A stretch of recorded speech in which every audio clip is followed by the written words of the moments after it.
Oi, gente! Sejam muito bem-vindos a mais um episódio do nosso podcast preferido. Com as Amigas Pod, mergulhou no universo da política, desde suas origens na Grécia Antiga até o seu papel fundamental na construção de uma sociedade justa e democrática. Muito além de partidos e eleições, política é a arte de organizar a vida coletiva, presente em todas as relações de poder e convivência. Com um olhar histórico e crítico, entendemos que falar de política é, antes de tudo, um ato de consciência. Para esse podcast simplesmente perfeito, contamos com a participação de dois convidados que são referência no assunto. Bruno Shoa, advogado, doutor em filosofia pela UFSC e professor no IFAL. Com formação multidisciplinar, une filosofia, direito e estética em uma abordagem ética sobre política e sociedade. E Jean Hubert, advogado, professor universitário na UNEB e vereador em seu terceiro mandato. Com ampla experiência no direito e no serviço público, traz uma visão prática e comprometida com a transformação social. Assista, reflita e compartilhe, porque política se faz com consciência. E isso começa em uma conversa.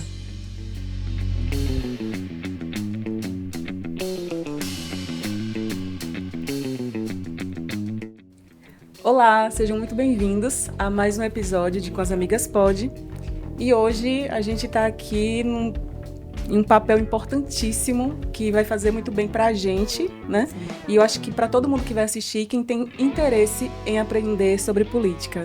Meu nome é Viviane Carvalho. Antes da gente começar, eu já vou pedir a vocês para curtirem, comentarem, compartilharem em especial, porque isso vai ser importante para todo mundo e com certeza você assistindo esse podcast, começando a entender mais sobre esse assunto, isso vai refletir na sua vida e na vida de todo mundo que está com vocês, né? Porque é também o não entendimento da gente também reflete na vida do outro.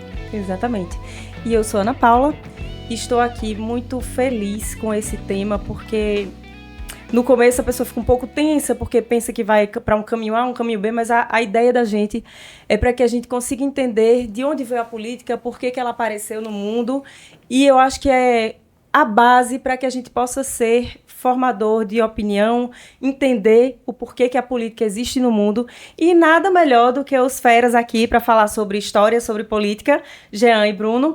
Agradeço muito a presença de vocês, sejam muitíssimo bem-vindos e vamos muito começar essa escola de onde veio a política, por que que a política existe. Como foi que isso começou? Por que que isso começou? Qual a importância da gente entender esse começo assim para a nossa vida? Bruno, primeiro eu posso? Tá. Você até começou, né? Posso falar? Vamos lá.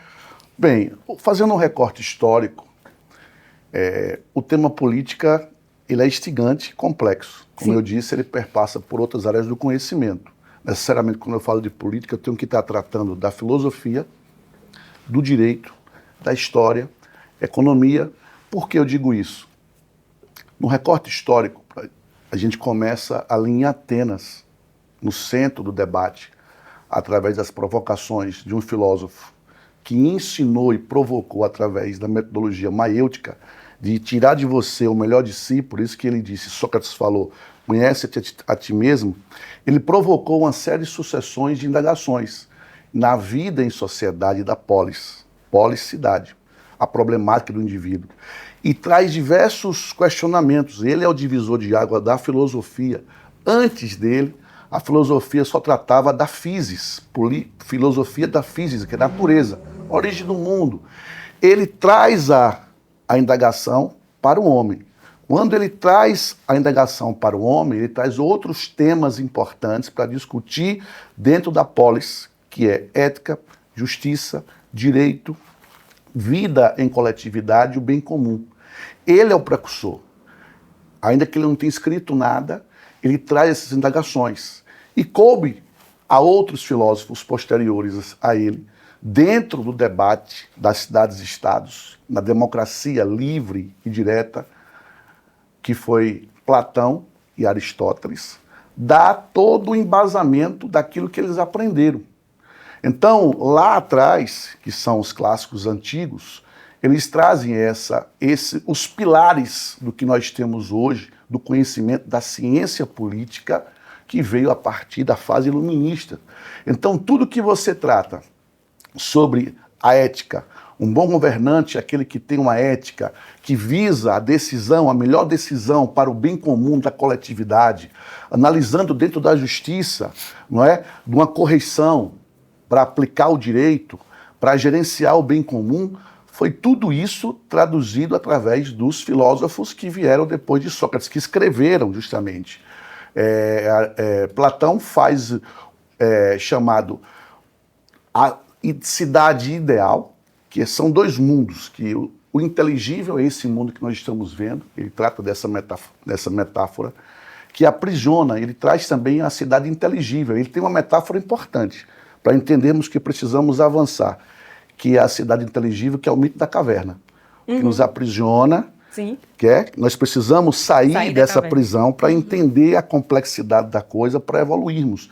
E ele traz como filósofo que a pessoa que é capaz de fazer isso só através da filosofia para entender a problemática na sua forma holística e tentar solucionar os problemas. Ele mesmo diz que a cidade é dividida em produtores, comerciantes, artesãos, aqueles que são os guardiães das cidades, que é a parte do exército, mas ele diz que quem deve gerenciar são os pensadores, porque tem a liberdade de pensar.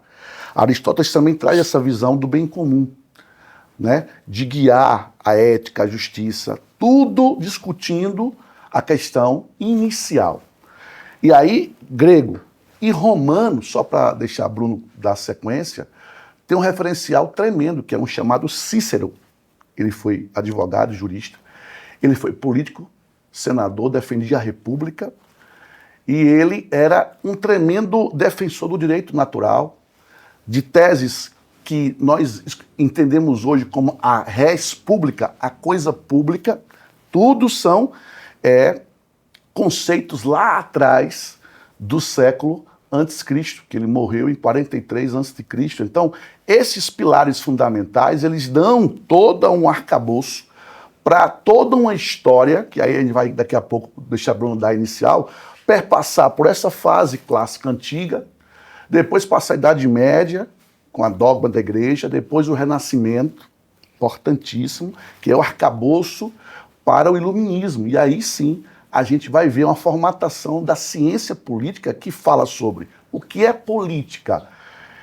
É um conjunto de decisões ou de ações, de processos, que tratam sobre o relacionamento entre organização, poderes, que vai tratar sobre a organização de uma cidade, de um país. Então, trocando em miúdos, hoje nos conceitos, a governabilidade, poder de decisão no bem comum, e a governança, que são ferramentas que nós temos para ter como posicionamento melhores decisões orientadas para se seguir em uma cidade que vai mexer com a sua vida social, com a saúde, com a economia, com o direito. É verdade que a todo momento histórico, que a história não é linear, ela é cíclica. Então, a todo momento, a depender do vento que se leve, a filosofia, a rainha-mãe da ciência, ela dita o direcionamento do questionamento filosófico, que vai ensejar raízes jurídicas na imposição de leis para reger aquela localidade, a sua forma de governo.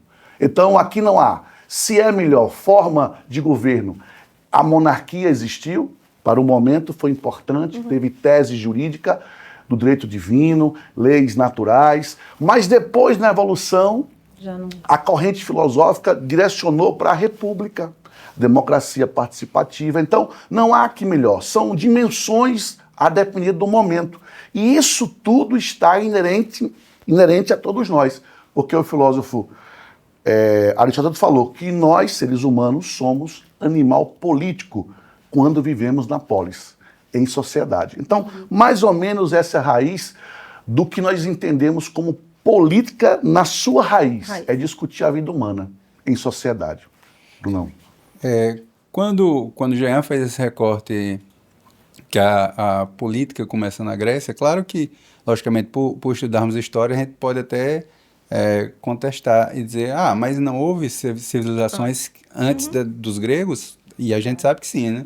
Existiram egípcios, babilônicos, hebreus, muitas civilizações que vieram antes dos gregos, e a gente se pergunta, então essas civilizações não tinham política? Se a gente pensar no termo propriamente técnico, não havia política lá. E aí existe uma diferença entre o que a gente chama de governo e o que a gente chama de política. E aí, em todas essas civilizações, certamente havia governo. Então, a ideia do governo de estruturar certos princípios, certas normas para a sociedade viver, existia tanto no Egito quanto na Babilônia, tanto quanto entre os hebreus, mas propriamente política não havia. Por quê? O próprio termo política deriva do termo que já usou aí, o termo polis, que era a ideia da cidade grega. Então, o termo política é justamente aquilo que era discutido na polis. Tanto é que o termo cidadão, que é também um termo grego, é o termo politai, que vem tudo daí. Então, política, polis e politai, cidadão, e política está totalmente entremeado. Então, a ideia aqui dos gregos é que não há política se não houver uma discussão das leis com os cidadãos que habitam aquela cidade. Então, não havia isso no mundo antigo. Então, pelo menos no mundo antigo antes dos gregos, né? Então, se a gente pensar no Egito, na Babilônia, na Suméria, entre os hebreus, não havia essa discussão entre o povo. Tudo era decidido ali entre os governantes. Então, entre os babilônicos ali, entre o rei e os sátrapas. Então, toda essa discussão cabia só ali à cúpula. O rei não era obrigado a nada. As pessoas não poderiam simplesmente opinarem sobre nenhuma lei, então elas simplesmente tinham que cumprir tudo aquilo que o governo resolvia executar. Então, quando isso chega na Grécia, isso muda completamente de figura. Então, daí que cria-se o termo política, né? Porque lá na Grécia, os cidadãos começaram a participar das discussões. Eles poderiam opinar, eles poderiam escolher, inclusive, seus governantes, coisa que não havia antes. Então, rapidinho. Então, antes, tipo assim, eu tenho apenas direitos e poderes, mas não tenho deveres. E aí, após a Grécia, foi onde a comunidade começou a exigir os deveres de quem está no topo. Seria mais ou menos isso. E não só exigir, mas até escolher. Participar. Escolher quem estaria lá os representando, né? Coisa que não havia antes. Então, antes, simplesmente, você tinha um faraó e você não poderia dizer, não quero aquele faraó, eu vou votar em outro. Isso era impossível. Então, o faraó... É uma novidade, assim, porque eu não até nesse momento, eu não tinha pensado nessa diferença entre governo e política. E política. Então, justamente, existe uma confusão entre isso, por isso que muita gente vai dizer, existe política desde que o mundo existiu, porque sempre houve governo, mas existe essa diferença, né? Política, que é o próprio termo, vem do grego, vem da ideia de polis e da ideia de politai, dos cidadãos. Então, só existe política quando os cidadãos participam das escolhas, participam por meio do voto, por meio de tudo. Claro que aí vai haver uma discussão maior, quem são os cidadãos. Então, lá na Grécia, a depender do período, então, o conceito de cidadão vai mudar. E uma coisa que eu achei bem interessante, porque não entendendo nada sobre política, né, eu estudei um pouquinho para poder conseguir até perguntar alguma coisa. E eu achei bem interessante, assim, que eu não sabia, era esse termo idiota, né, que vem do grego, que é idiotes, e ele falava do cidadão comum que não tinha interesse pela política, aquela pessoa que não tinha interesse no bem comum. Ele só pensava nele. Então, assim, hoje existe outra conotação para esse termo, idiota, mas... Que não deixa de ser também. Que não deixa de ser. Então, assim, até isso que a gente está fazendo hoje é política, né? E fazendo o contrário dos idiotas e pedindo para que não sejamos idiotas, né? Que a gente tem que ter essa participação, né? Não tem que pensar só na gente, mas pensar nesse bem comum, né? Esse nível de conscientização é importante, porque quando você eleva o nível de conscientização e de conhecimento, você começa naturalmente a questionar. Sim. Sócrates falava que não existe homem público ou vida pública onde não há questionamento, não é? Porque a vida cega sem questionamento, ele era um filósofo. Então, o que Bruno disse é verdade. O processo político ele só existe a partir do momento em que há poder de escolha. E isso foi provocado na bolsa de chave de Sócrates, quando ele traz a atenção para o homem, para a polis, não é? Porque antes era só de onde veio o mundo, tal. Sim. Não, agora ele volta para a cidade, da problemática, né, das situações. Então, é aí que surge o poder de questionamento, não é, de participação ativa, que isso é a vida natural de todos nós. Quando a gente diz que não tem interesse da política, eu até entendo assim, não, você não quer participar da vida partidária, porque tudo é política. Até dentro de Você, casa. não, tudo. Você fazer um contrato de alguma coisa, você comprar alguma coisa, seu poder de escolha. Então, você entender por que a economia ela é mais fechada, mais aberta, tudo tem um motivo, tudo tem uma questão. Porque vivendo numa questão capitalista, ora é comunista, ou é socialista, tudo é questão de formatação de Estado, de formatação da... Então, esses são modelos. Tudo é ciência política. Você imaginar que realmente política já começa falando, né? A gente está fazendo política, né? Sim. Essa discussão, ela é política. A guerra é política, né? Mesmo Claro. quando vem com esse verniz no discurso religioso, mas ela é política. Principalmente hoje. Domínio de território, de poder, de Não, dinheiro. se você a política eleva a outras variantes, Bruno. Você tem que entender da geopolítica, que é esse tema que você está falando, e geoeconômica. Por que alguém tem interesse numa área? Porque ele é bonzinho? Não, porque ali tem petróleo, ali tem de domínio. Por que a guerra hoje é por tecnologia? Então, como é que vai brigar? O mundo da tecnologia. Então, existe geoeconômica, que é a parte de geografia econômica, de onde você vai passar os seus tubos debaixo do mar. Tudo tem interesse, então tudo está interligado no domínio do poder. E tudo é geopolítica, geoeconômica, mas está tudo dentro da política. Né? Sua frase é tão interessante, de que a guerra é política, que a própria escolha lá dos cidadãos na Grécia envolvia justamente se eles iam ou não para a guerra. Então, um dos motivos de você se ajuntar em assembleia é justamente votar se aquela cidade deveria ou não entrar em guerra. Eu digo cidade porque quando a gente fala de cidades-estados gregas, cada uma tinha sua própria independência legislativa. Então, embora a gente trate a Grécia como uma nação, cada cidade ou cada polis, ela tinha sua própria constituição. Então, a forma como Atenas entendia a política não era a mesma forma como Esparta entendia a política, da mesma forma como não era a forma como Corinto entendia a política. Então, cada cidade lá tinha uma forma de entender. Então, se a gente tinha um sistema de governo em Esparta, a gente tinha um completamente distinto em Atenas, que eram as principais cidades. Né? A gente tem poucas informações sobre outras cidades, a gente tem mais sobre essas duas. Uma porque, no caso de Atenas, os filósofos viveram lá e a gente tem muita informação derivada disso. A Esparta tem muita informação porque um historiador chamado Tucídides nos fala muito sobre Esparta e é por isso que a gente vai entendendo como foi os sistemas de governo dessas polis e como eles se desenvolveram. Então, por exemplo, em Esparta a gente tinha o que a gente chama de diarquia, que era uma cidade comandada por 2 reis.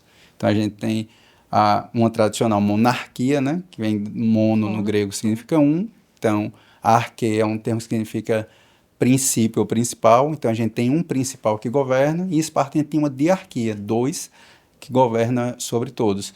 E daí você tem os outros instrumentos que eles colocavam ali dentro da política, como as assembleias que iam discutir as questões das leis, quais as leis deveriam ser aprovadas, quais as leis deveriam ser sancionadas ou mesmo vetadas. Então tudo isso passava por esses 2 reis e pelas as outras instituições de Esparta. Quando a gente vai para Atenas, a gente tem um sistema um tanto distinto daquele que era em Esparta. Atenas é uma cidade que evoluiu para se tornar, ali no período, basicamente, de Sócrates, a principal cidade do mundo antigo. Né? Então, Atenas ele sai de uma cidade rural, que não tinha muita proeminência, para a principal cidade. Então, na época do que a gente chama da democracia grega, então ela era a cidade mais importante que tinha. Mas como é que Atenas sai dessa cidade rural, sem muita proeminência, para ser a principal cidade do mundo antigo? Atenas ela era regida, na época dos reis, por um sistema em que não dava muita liberdade para os cidadãos fazer escolhas. Só que aí começou a crescer dentro da cidade certas disputas de terra, e houve um grupo, que era a nobreza da cidade, chamado de eupátridas, que começaram a concentrar uma grande quantidade de terra. E a gente sabe que em qualquer sociedade histórica que a gente investiga, quem tem mais terras dentro de um lugar começa a ter mais poder. Isso aconteceu em Roma também, né? Os patrícios tinham terra e faziam parte do Senado. Então, quem tem mais terras tem mais poder. Então, esses eupátridas, eles depuseram o rei e agora começaram a comandar a cidade. E aí a gente tinha outras estratificações sociais, a gente tinha os chamados metecos, que eram comerciantes livres, que não tinham o poder de eleger ninguém. E a gente tinha os escravos, que muito menos tinham poder de eleger ninguém, porque eles não eram considerados cidadãos politais. Então, só os eupátridas eram considerados cidadãos. Então, é óbvio que a gente vai entender que as leis que eram criadas pelos eupátridas beneficiavam a eles mesmos. E isso começou a ter uma revolta em Atenas, né? Porque esse grupo dos comerciantes livres, por Atenas ser uma cidade litorânea e fazer muito comércio marítimo, começou também a ganhar dinheiro. Não tinha terras como outro, mas começou a enriquecer. E aí disse, não, a gente também quer ter um certo poder. E aí tinham pequenos proprietários de terras que começaram, por meio de dívidas, a perder suas terras e a virar escravos. Porque a gente tem que ver que no mundo antigo a gente tinha a escravidão por dívida. E isso começou a incomodar essas estratificações que estavam abaixo da nobreza. Eles começaram a pressionar que houvessem reformas para que essa cidadania, ou esse poder de escolha, fosse dado para outros. E aí os eupátridas convocaram um legislador chamado Drácon para fazer uma reforma. E aí quando surge o primeiro Código Penal grego. O problema disso é que o Código Penal de Drácon, e aí a gente tem até hoje o termo draconiano, né, para dizer que algo é muito mal, justamente daí o Código Penal ele punia pequenos crimes e ofensas, quase todos com pena de morte. Então, se ofendia alguém, você é punido com pena de morte. O problema é que os eupátridas, eles geralmente não eram punidos na lei Drácon. Na aplicação da lei, eles passavam ilesos. Então, tô achando isso tudo tão eu acho atual. tão familiar isso. Será que a gente evoluiu, gente? Eu acho que não, Tô né? achando assim só um nomezinho diferente aqui, outra lei, mas... o tempo, né? O tempo, mas Mas se você observar... tá bem familiar. Ei, Tá coisa bem... nada é novo, tudo se renova. Pois é. Outra roupagem. Quando É a mesma substância. Pois é, quando as pessoas né? falam assim, eu vou entrar, sem entrar muito, né? Que falam assim, porque a Bíblia é um livro sagrado, um livro... por ser sagrado, ele é atual até hoje. Não estou contestando o sagrado da Bíblia, mas eu sempre penso que o ser humano que não evolui. Então, o que foi escrito lá atrás meio que permanece hoje porque a gente não conseguiu, por mais que evolua tecnologicamente, mas moralmente, socialmente, eu penso que a gente não mudou muita coisa não, e vocês estão me dizendo exatamente isso. E vocês vão ver que várias coisas vocês vão fazer, vários paralelos. Não, você tá aí falando... Dá pra gente fazer uma analogia assim... Não, mas o problema é humano mesmo. Exatamente, Os eu animais acho não que... tem problema. O problema é a relação humana. E a Bíblia fala Os racionais, né? E a Bíblia fala que é o próximo. É quem está próximo, quem está longe não. É o próximo que tem problema de relação, seja do trabalho, seja... É aquele que está próximo. Então, o ser humano por si só é o ser humano que é complexo e problemático. Sim. Entendeu? Então, isso faz parte também. E Por aí- isso que ela se permitiu a Bíblia, se for da Bíblia, ao longo de 1000 anos e por 2000 anos, ele permitir ser escrito e mostrar a falha humana. Para mostrar que, esses caras aí, Desde em que lá- pese serem considerados, sei lá, santos, Não eram tão mas eles perfeitos. erraram, porque Davi foi o rei que mandou matar o general dele para casar com a mulher do cara. Fofo. Betseba, para tu ver como estava o jogo, entendeu? Então você vê que isso, e depois Deus disse, não, ele cara é segundo meu coração, porque ele se arrepende. Então assim, mostra a falha humana, humana é isso aí, entendeu? E tantos outros que tiveram com o interesse do poder, horrível, e irmão brigando com irmão por causa do poder. Exatamente, Interesse. sempre o poder. Sempre o poder que está aí interferindo na nossa vida, né? A política é o poder. Não deixa de estar inerente. Quais são as mãos que estão Quando nesse poder? você está na política, no termo do governo, está ali dominando as decisões, os manjares, eles chegam perto, eles convivem ao mesmo tempo. E se você não tiver um princípio, não tiver um controle emocional, psicológico, você se deixa. Então você se deixa levar, porque os manjares, eles são apresentados, há facilidade, não é? Isso não é de hoje. Hoje está mais evidente por causa das redes sociais, tá se vendo, mas sempre existiu, não é? E talvez isso seja motivo de tornar pejorativo ou até desinteressante você debater e falar sobre política. Exatamente. As pessoas normalmente falam, porque a política é podre e tal. A política, pelo que vocês iniciaram aí no contexto histórico, né? O interesse de quando começou a política não era nada nojento, né? É algo para organizar a sociedade, é algo para poder ter uma troca, né? A gente organiza aqui, ali, e é algo importantíssimo para a sociedade. Então, o que tornou a política, ou o que torna ela podre, infelizmente, somos nós, as pessoas, seres humanos, que enxergamos os espaços que a gente ocupa, os espaços de poder, como a oportunidade de usufruir de coisas que eu não deveria estar usufruindo naquele lugar que eu me encontro. Tanto é que se diz um ditado popular que diz: quer conhecer o homem, ou digo, quer revelar quem é ele, dê poder e dinheiro. Porque ele vai tirar o que está dentro dele. A carta, entendeu? Porque, na verdade, o processo político, e Bruno vai falar melhor, ao longo da história, gente, dentro da complexidade que o mundo vem evoluindo, a necessidade de você implementar tecnicamente, cientificamente, através de outras áreas do conhecimento, como é que eu vou gerir um Estado se eu não tiver uma organização? Como é que eu vou gerir, então eu vou ter essa participação? Antigamente ele falou das cidades-estados, cada uma com a sua, mas o mundo torna-se muito complexo e grande. Então eu tenho que eleger mecanismos que eu possa decidir, eu possa ouvir democraticamente. Então o mundo vem evoluindo em formatações que eu possa implementar dentro de um mundo complexo. Hoje nós temos mais de 7 bilhões de pessoas, o mundo não é mais o tempo rural como era antigamente. Então teve transformações, teve revoluções industriais, tudo isso, e a política tem que organizar. O governo, o Estado, o povo, da melhor forma possível, pelo menos em tese. Agora, eu tenho um nó na minha cabeça, assim, quando a gente fala em política e a gente fala em democracia, quando começa um, quando termina o outro, eles estão... Eles estão entrelaçados, existe uma diferença. Uma necessidade, porque Bruno, você quer falar sobre isso? Eu vou falar.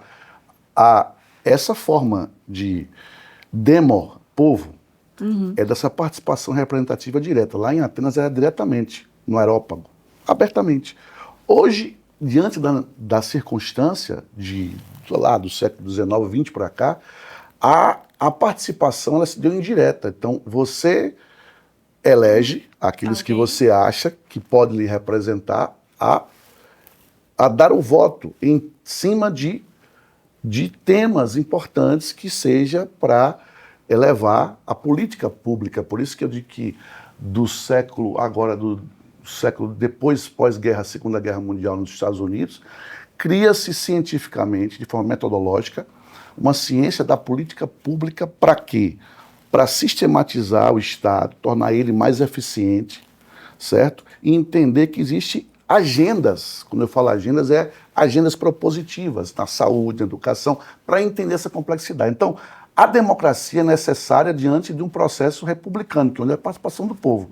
Como, às vezes, também não tinha, porque se o governo é mais fechado, há uma tirania, como ele falou, não há participação, não é? É o monarca e ele que se fala, não é que se impõe. E isso teve um contrassenso, um contraponto, porque quando você deixa um mono só, muitas vezes, se ele for um bom rei, ele beneficia, mas a gente vê na história que muitas vezes o privilégio só à corte levou a eclodir a Revolução Francesa. Brigando por espaço, porque não estava vivendo só os privilégios do clero e nobreza e o terceiro estado sofrendo. Então a reivindicação é essa.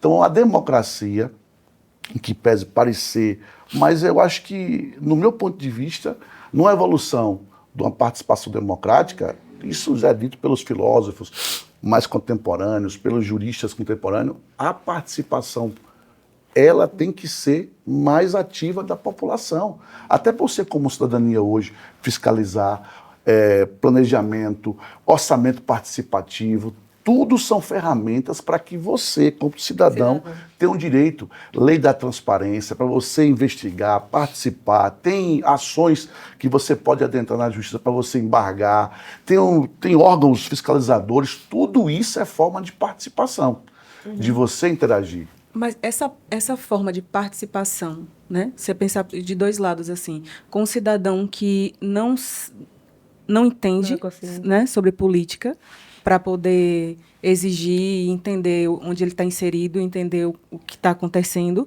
e tem o que entende o que está acontecendo, mas existe, você acha que para a população existe um medo de contestar, de brigar, discutir pelos seus direitos, hoje em dia, nesse quadro, né, da política, de você ter uma voz ativa e você brigar por isso, você acha que esse cidadão não tem medo de correr riscos mesmo de sua segurança? E se isso pode ser um obstáculo, uma não democracia? Na verdade é o seguinte, eu vou passar a palavra para a Bruna. Infelizmente é uma verdade. O mito da caverna, toda vez que você se expõe na história, e que você coloca a sua cabeça na bandeja, você puxa, você vai libertar muita gente, mas você se coloca como mártir. E nós temos vários mártires da história que venceram, que lutaram, mas que morreram. É opção de vida, é escolha. Sim. É verdade que quando você coloca-se como uma pessoa consciente, Sócrates morreu por querer não negar aquilo que ele acreditava. Então, vários morreram na história. É verdade, sofre uma pressão porque você vai de encontro ao sistema, que muitas vezes não está bem. Não está bom, mas você precisa ecoar a sua voz, não é? Então dizia Martin Luther King, eu não me incomodo com os gritos dos maus. Mas com silêncio. Mas com o silêncio dos bons. Então é poder de escolha, a vida é assim, não só é hoje. Então aquelas pessoas conscientes, que muitas vezes os filósofos são amargurados, porque conhecem, sabem, mas tem aqueles que vão lutar e vão para frente, vão lutar sobre direitos. Foi assim na guerra, foi assim na Revolução, que tem que ter morte, foi assim na...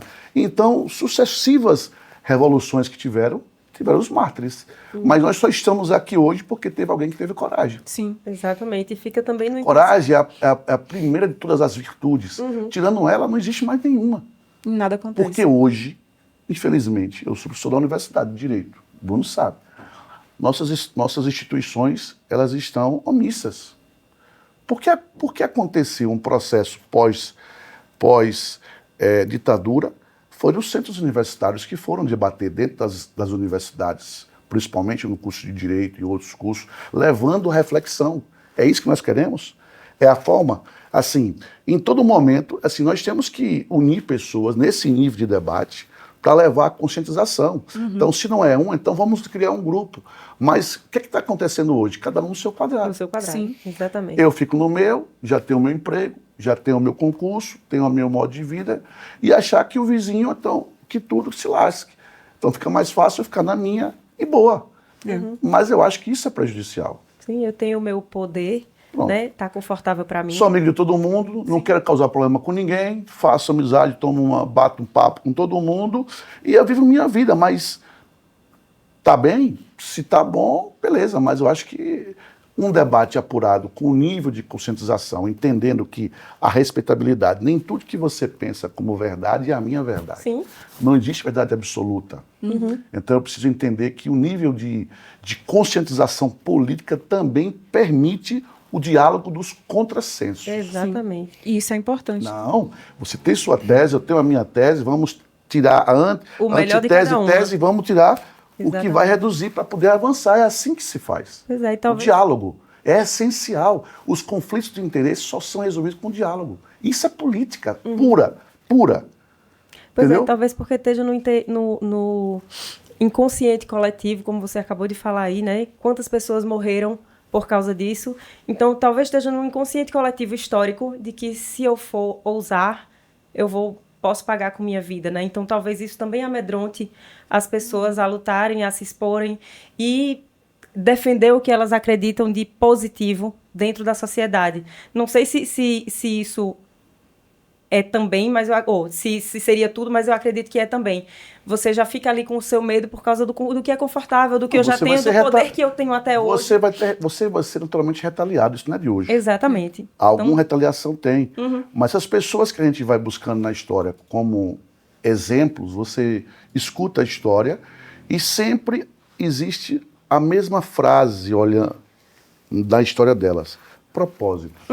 São pessoas que têm propósito. Então, Bruno, deixa eu só te perguntar, justamente eu ia entrar nessa parte na história, né? Qual foi o marco do propósito, né?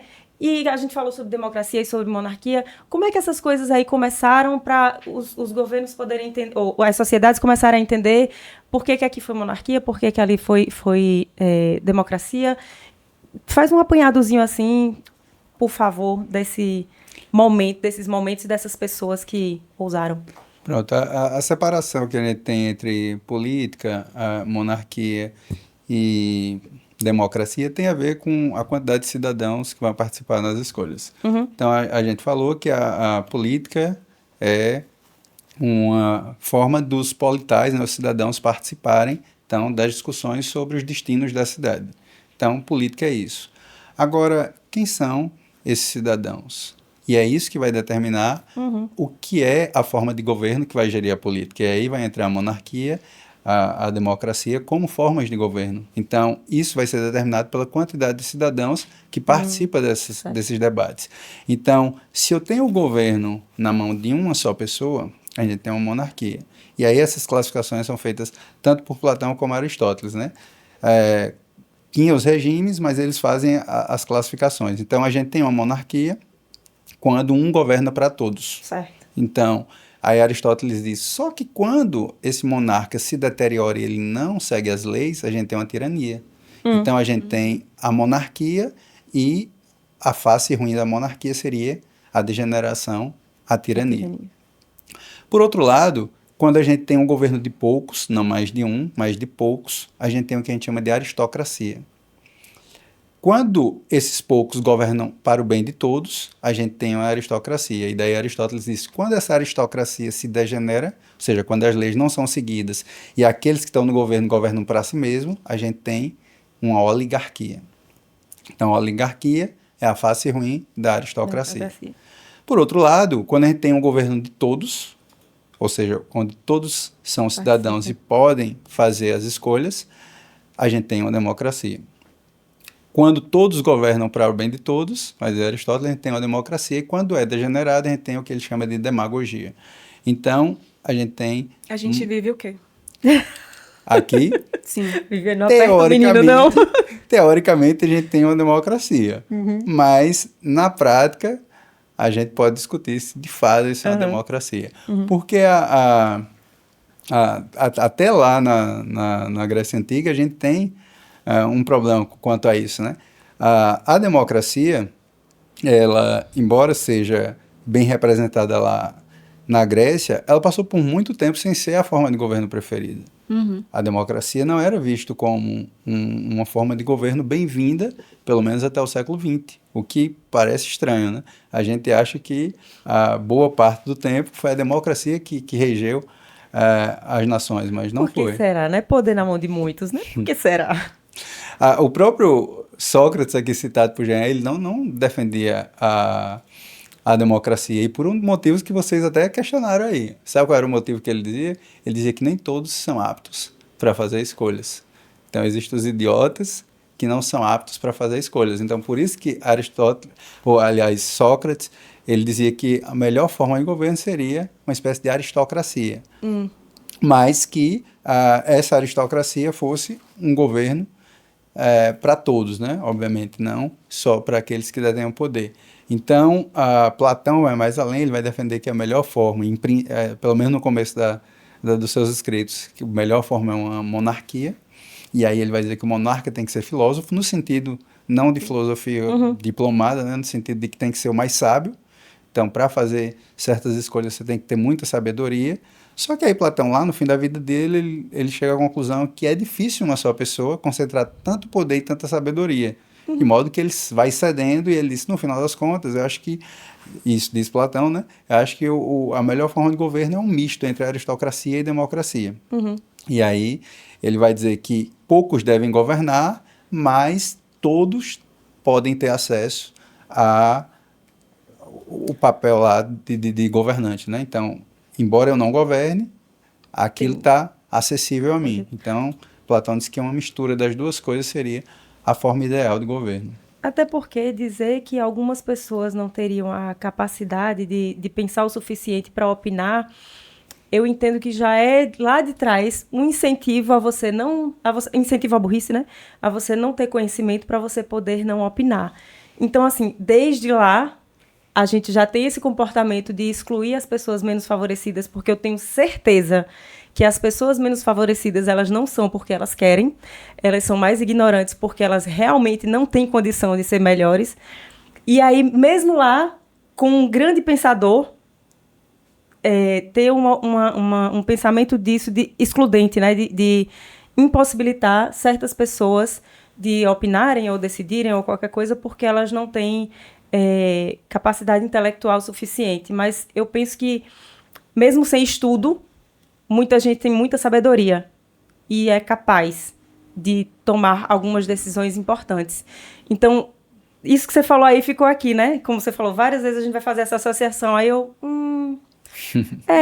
às vezes a gente sente que hoje não querem deixar as pessoas que não pensam, entre aspas, tomarem decisões, participar das decisões da comunidade, né? Então, a gente vai ficar aqui toda hora se contorcendo, né? Mas, enfim. E aí volta a pergunta, né? Será que vivemos uma democracia, né? Pois é. Quando eu estava pensando, assim, em algumas perguntas de dúvidas que eu tenho, eu tive uma preocupação de ter cuidados em nomes para não derrubarem minha página que começou agora, por exemplo. Olha o hate. Então, assim, existe esse questionamento, né? Porque você não tem essa liberdade, você não pode, até de você contestar, de você dar a sua cara também, porque, por exemplo, numa rede social, por exemplo, você vai ficar sem voz. Você vai ter que começar tudo de novo, ou mudar, você vai ter que ter outro trabalho, ou falar usando na verdade é o seguinte... algumas metáforas. Bruno foi diplomático. Em um mundo complexo hoje, existe um misto de tudo. Não é? Teoricamente, a democracia aí é representativa, é a república, mas, na verdade, por espaço e poder, a ação é uma reação, e aí você usa as armas que você tem. Exatamente. Cada um no seu poder, certo? Eu tenho um poder dali, então eu tenho um poder daqui, então o presidente tem um poder, o executivo, o legislativo vai ter um poder de barganha, fica brigando, tá na puxa escorda, o outro lá tem um poder de pressionar de outra forma. Então, há uma briga, então tudo na dimensão. No direito a gente estuda que o direito são vários direitos fundamentais ao longo da história. Fundamentais porque o direito diz respeito à vida humana, liberdade, social, tudo. Mas são dimensões, eles não anulam o outro. E também, assim, esses conceitos, hoje em dia no mundo é tudo plural. Nós estamos vivendo um mundo plural. Super. Então existe a hipocrisia, a demagogia, claro. Existe a aristocracia, claro, existiu tudo. Então se a gente for ver café com leite, quem mandava? Então existe tudo isso, é Brasil. Os donos das terras. Os donos das terras. Então se você vê, é um ciclo, volta tudo. Né? Agora o que é importante, que eu acho, é que nesse debate você começa a ter uma compreensão mais imparcial e holística para entender o que está por trás. Sim. Não se deixar levar. Exatamente, não é? é o conhecimento. O que joga na internet, o que joga nas redes sociais, na televisão, é uma mensagem subliminar. Você tem que entender o que está por trás. E não se deixar manipular. Entendeu? Para entender a coisa, o jogo. Nem tudo aquilo que diz Senhor, Senhor, ou que diz bonzinho é realmente bonzinho. Ele tem alguma coisa, ele está sendo direcionado pelo sistema, ele está criando um papel ali. Jogo então de você tem que entender, claro. Isso é jogo de xadrez. A política, aí eu estou partindo mais para um lado do que você está querendo falar, é um jogo de xadrez. Se eu jogar a peça errada, eu tomo checkmate.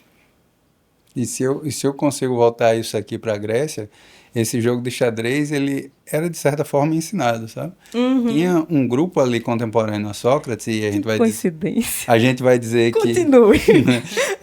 vai dizer que a teoria política em si, embora seja ali na época de Sócrates, começa com um grupo de filósofos chamado de sofistas, vem do grego sófos, que significa sábios, né? Eles se auto-intitulavam sábios.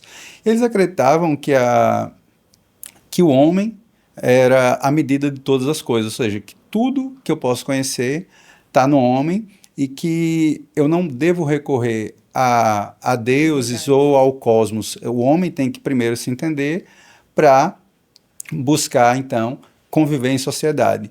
E um dos protagonistas desse era um cara chamado Protágoras. E aí Protágoras, ao dizer essa frase, né, o homem é a medida de todas as coisas, ele vai chegar à conclusão de que não existia verdade, que existia apenas a opinião de cada um e que não existia uma verdade. E aí o ponto é, se não existe verdade, o que busca os cidadãos ali dentro da discussão impor suas vontades no debate. Então, Atenas, ela tinha o que a gente chama uma praça chamada de Ágora, em que eles iam lá debater seus pontos de vista. E aí Protágoras vai dizer, ó, nenhum dos dois está certo. Sempre existe teses contrárias, porque o que existe é a opinião de cada um. E o que é que vai dizer Protágoras? Protágoras vai dizer, bem, se não existe verdade, então os discursos são meras palavras. Protágoras era um cara que ele se colocava como um professor de retórica, ou seja, eu estou aqui, ele não tinha o título de cidadão ateniense, porque ele era estrangeiro, estrangeiros não tinham, e aí ele foi para Atenas para ser professor, e começa a cobrar pelo ensino, e aí ele diz, se há teses contrapostas e nenhuma delas é verdade, qual a função, então, do discurso? E aí Protágoras diz, aí vem a retórica, a função é apenas convencer. Então Protágoras vai para Atenas ensinar os jovens a serem políticos e advogados. Então não precisa, se não há verdade, suas palavras devem apenas convencer. E aí Protágoras vai dizer, certo, mas como elas convencem? E aí Protágoras vai dizer, existe um critério para o convencimento que é a utilidade. Então, o melhor discurso vai ser aquilo que for útil. Então, se a gente for aplicar a ideia de Protágoras, se eu for para uma comunidade que sofre altos índices de violência, qual o meu discurso lá? Eu vou dizer, olha, eu vou resolver o problema da segurança aqui. Se eu vou para uma comunidade que vive com problema de desemprego, eu vou dizer, vou resolver o problema do emprego aqui, vou dar emprego a todo mundo. Vou falar sobre a violência. Persuasão. Então, aonde eu chego, eu tenho que saber qual é o problema do meu público e vou dizer, mesmo que eu não vá cumprir nada daquilo. Né? Na dor da pessoa. Foi perfeita. Foi perfeita a colocação de Bruno. Gente, e esses sofistas, eles eram altamente criticados pelos filósofos. Porque eles buscavam uma verdade. Eles disseram, isso é tudo balela. Intencional. É só discurso, cada um tem a sua verdade. Entendeu? Exatamente. Foi perfeito. Existe hoje? Existe. Pois é, porque será que o maior problema é saúde e educação? E a saúde e educação é o maior problema. E toda a campanha eleitoral, todo mundo diz que vai resolver, né? E a saúde e educação, que teoricamente as pessoas dizem que vão resolver. E tá, né? Vai ser. Gente, essa história é fantástica. E a gente tinha essa intenção de falar sobre política nesse aspecto, para a gente poder realmente fazer esses links do como foi e como ainda é, o quanto a gente não evolui, a gente tentar conscientizar da nossa evolução. Nosso papo aqui é super rápido, a gente tem pouco tempo ainda para concluir, isso é importante porque aí as pessoas ficam com sede de saber, e depois desse momento que você falou aí, o que é que vai acontecer? O direito, gente, o direito de pessoas que não têm direito nenhum. O direito, se eu falar que direito, eu vou passar vários podcasts, porque pegando esse evento da filosofia, o direito é também uma corrente que segue essa filosofia, esse entendimento. E as leis, elas são aplicadas ao momento de acordo com as características da política, do Estado. Exatamente. Ora mais duras, horas mais flexíveis. Pois entendeu? é, por que será? Tem um positivismo, tem mais humanismo, isso aí é de acordo com a história, com o momento filosófico, político. Pois é, e achei super bacana a gente começar com esse jogo, né, do antes e do agora, né, contando uma historinha de como as civilizações foram formadas, de como a política chegou no mundo. E essa importância, assim, para vocês, né? O que a gente aprendeu agora, que as pessoas vão começar, né? Muita gente que tem interesse e que não sabia por onde começar e que vai começar a aprender junto com a gente, vai crescer junto com a gente nesse tema. Qual a importância de aprender um pouquinho de como tudo começou para conseguir entender a política de hoje? Eu acho que Entender assim, como você está inserido. E dicas de assim, olha, começa por aqui, começa por ali. Acho que essas duas coisinhas é importante que vocês nos eu digam. acho que tem um versículo no livro sagrado que eu trago para tudo. Deus revela em Oséias, fala o seguinte: o meu povo está perecendo por falta de conhecimento. Então, o conhecimento, ele liberta. Sim. A educação, como Exatamente. diz Mandela, é a arma mais poderosa do mundo. E ninguém Então, quando tira. você se quer ter um pouco de conhecimento, você vai beber na fonte Conhecimento da é poder história, também. um pouco entender por que tudo isso, como é que surgiu. Tem livros atuais, eu trouxe aqui uns livros atuais. Eu estava olhando para Esse livro aqui, eu gostei muito, que é de um economista americano, Thomas Sowell, Conflito de Visões. Aí ele fala legal. Joguinho de xadrez. o jogo de xadrez, origens ideológicas das lutas políticas. Então, vai dar um entendimento de tudo que está contrapondo em toda a história, como é, por que isso. E aqui, também de professores lá de Harvard, Steven Levitsky e Daniel Ziblatt, Como as Democracias Morrem.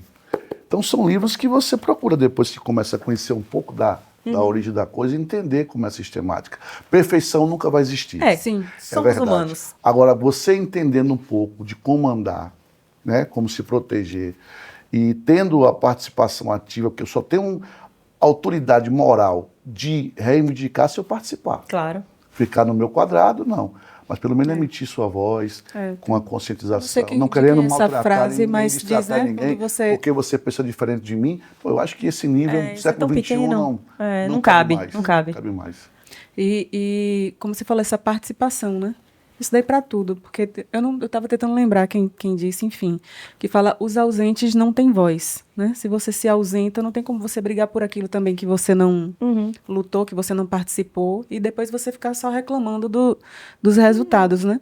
Então é muito importante essa participação, né? Esse entendimento, esse não querer ser idiota, né?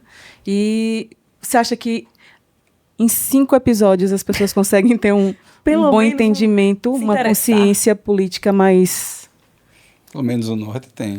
Norte, já deu um caminho, uma direção, Aqueles né? que têm intenção, porque tudo vale quando você quer. Sim. Não adianta você querer tratar uma pessoa que é dependente químico se ele não quer. Sim. Então, assim, só fazendo um paralelo. Aqui vai dar um norte. Se ele é um cidadão consciente, pelo menos para entender a raiz, e ser imparcial, para não levar Vasco e Flamengo, não. Esqueça a bandeira partidária. Sim. Ele entender a raiz e a funcionalidade do Estado, a Sem importância paixões. dele, para que ele possa entender um pouco do papel dele quanto ativo, não é? E você observa muito esses idiotas que se falam o seguinte, tem muitos caras que atiram pedra, mas aí eu vou numa reflexão. O que foi que ele produziu na vida? Às vezes é nada. Nada. Vive de atirar.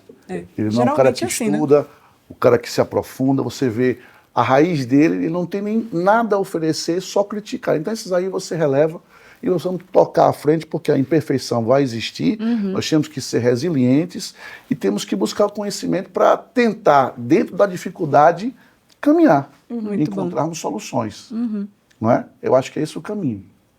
E você, Bruno, uma dica aí, né, a percepção que você tem de como a gente poder procurar se interessar melhor nesse contexto histórico para fazer um paralelo agora, dá uma dica aí pra gente.